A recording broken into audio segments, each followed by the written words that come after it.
अस्सलामुअलैकुम नाजरीन, आप देख रहे हैं सूबाई रंग न्यूज़ और इंटरटेनमेंट चैनल और मैं हूं मोमना शहबाज। सबसे पहले नजर डालते हैं आज की अहम खबरों पर।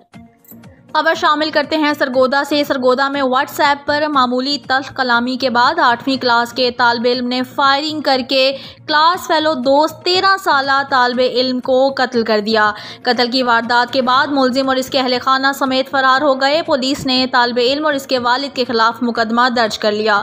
पुलिस ज़राए के मुताबिक सरगोदा के गुंजान आबाद इलाके जफर कॉलोनी में 8वीं क्लास के 2 तालिब इल्म दोस्तों के दरमियान व्हाट्सएप पर तल्ख कलामी हुई। इस तल्ख कलामी के बाद एक तालिब इल्म ने अपने दोस्त क्लास फेलो के घर जाकर पिस्टल से गोली मारकर इसे कत्ल कर दिया।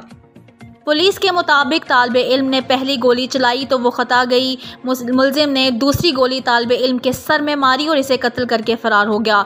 मकतूल तालिब इल्म के वालिद की मुद्दत में पुलिस ने मुलजिम और इसके वालिद के खिलाफ ज़ेर दफ़ा 302 मुकदमा दर्ज कर लिया है। तालिब इल्म, इसका वालिद और अहले खाना घर छोड़कर फरार हो गए। पुलिस ने लाश पोस्टमार्टम के बाद वरसा के हवाले कर दी। पुलिस का कहना है कि मुलजिम को जल्द गिरफ्तार कर लिया जाएगा। पुलिस ज़राए के मुताबिक मुलजिम और मकतूल की उम्र 13 से 14 साल के दरमियान है।